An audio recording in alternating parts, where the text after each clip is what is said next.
I can understand people who have not had access to any of this information, why they just believe whatever they're told by the BBC or CNN or the government or whatever. I can understand that. But those people who've seen some of this information, enough to say Ike's a disinformation agent, and they can see where the world's going, or I mean, if they've got a brain cell on active duty, they will now, and yet that's their only contribution. Yeah. What are you doing? Grow up! Wake up! What is freedom of speech? It's the freedom to speak, saying, I agree with freedom of speech, but there are limits. Well, there's no freedom of speech then. Freedom of speech is the freedom to speak. If anyone's not allowed to speak, then it's not freedom of speech, it's freedom to conform to certain parameters of what are acceptable. And then what that's doing is giving power to some authority to decide what is acceptable and what is not acceptable.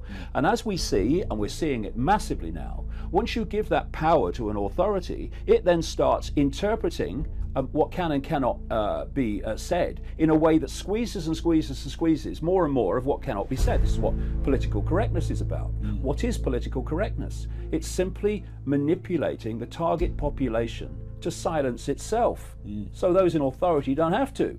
It's ridiculous. What I'm saying is, once you start censoring freedom of speech at the point of delivery, or even more sinister, before the point of delivery, by banning people from the right to have access to the communication networks or speak in public, that is what the fascists do.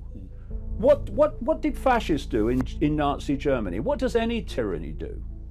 It wants to silence those that are exposing the tyranny and have a different version of events to the tyranny. So what did the Nazis do? They burnt the books. They banned the meetings of people who were exposing the Nazis.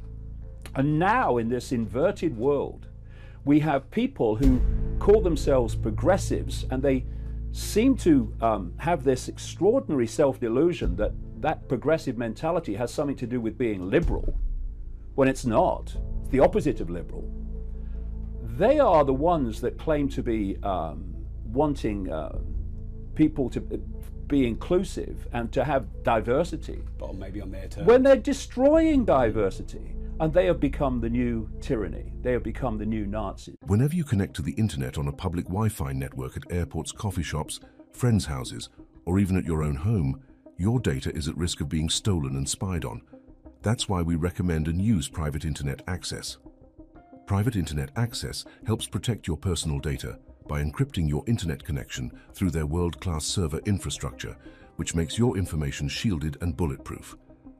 Private internet access has had an audit done conducted by a Big Four firm, as they know VPN use is tied to trust, letting you be sure their 100% no-logs policy is safe and secure. Streaming services such as Netflix, Amazon Prime, Disney Plus and more have different library options based on where you are located, and some shows cannot be accessed if you are not located in the region. Private internet access helps you overcome these restrictions by giving you the option to change your IP address to one of their 91 countries to choose from, and all 50 US states, allowing you to gain access to websites and services that are only available in those locations. Private internet access is available for all platforms, and you can use one private internet access subscription to protect an unlimited amount of devices at the same time. Get 83% off plus 4 months free of private internet access using our link for a limited time. Click the link in the description or visit piavpn.com/anonymousofficial and protect all your devices.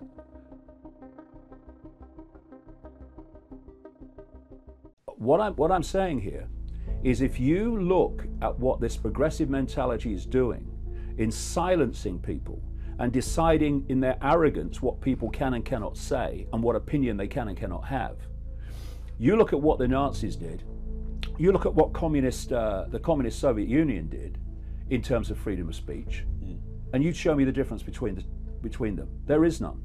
And it's this self-deluded arrogance which goes like this: I am right, therefore anyone who says something different must therefore be wrong, And by definition, because they are wrong and I am right, their freedom of speech to be wrong doesn't need to be taken into account. That's how the mentality goes. What I say is, I don't agree with them, I don't agree with them, I don't agree with them. I do agree with them. But I don't want to silence any of them. Because are we so immature that we can't hear different opinions? Even those we don't like, sits back in amazement, horrified, call the police, and make our own judgments on what's being said and the validity of it.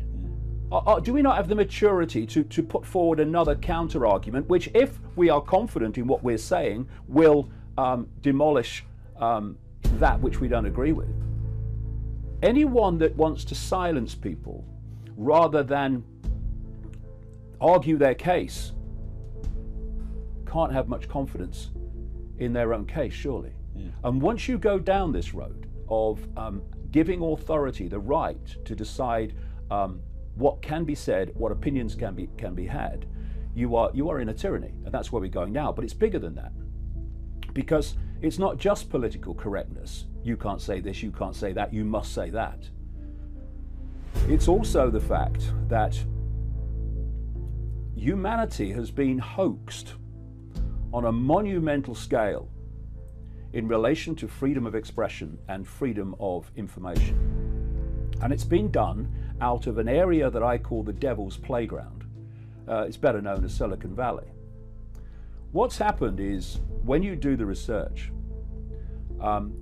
intelligence organizations like the CIA in the United States, the National Security Agency, and the Pentagon, through an organization called DARPA, the technological development arm of the Pentagon, they began seed funding technology and companies to develop what has become now known as the internet, and an outgrowth of that, what became known as social media, and the search engine technology, which eventually became known as Google. All those were seed funded by this military intelligence network. And when they were selling it, because you can't show something's real face at the start, otherwise people will reject it and it won't get anywhere. You have to put another face to the world. So it was Google. Oh yeah, Google, yeah, we just got a search engine, we can find what we like, that's great, hey. And social media, oh, you post to your friends, you can say what you like, there's no censorship, isn't it great? And then it builds, and then it builds, and then it builds, and now you've reached a point now with Facebook where it claims 2.2 billion active users in a global population of 7.5 billion. You have this 90% monopoly on search engines, searches of Google. You have YouTube, which has got basically a monopoly on the posting of internet videos, which is owned by Google.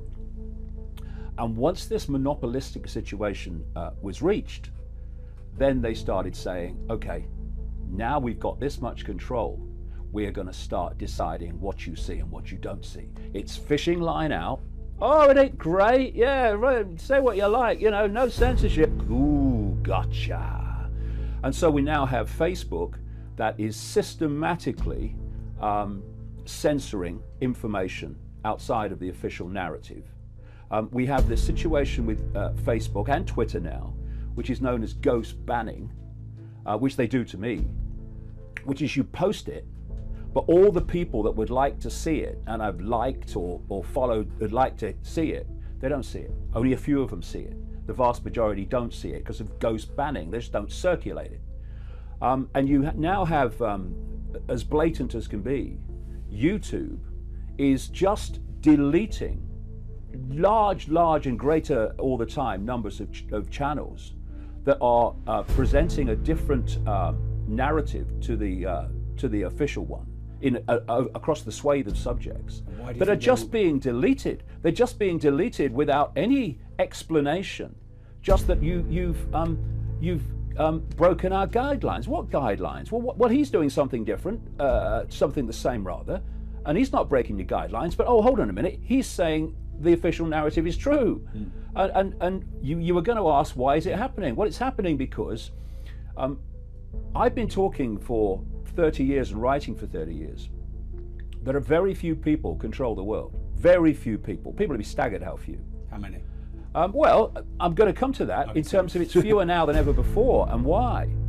But a lot of people have said in response to that, a few people can't control the world. There's too many people. It's not possible. Well, now we have a handful of people, which you could probably get on 10 fingers, or 2 hands, that control Google, control YouTube, owned by Google, control Facebook, that absolutely dominate the information that most people see or don't see. We have a concentration of power in Silicon Valley, a very small area of the world, that is the greatest concentration of surveillance and censorship power the world has ever seen.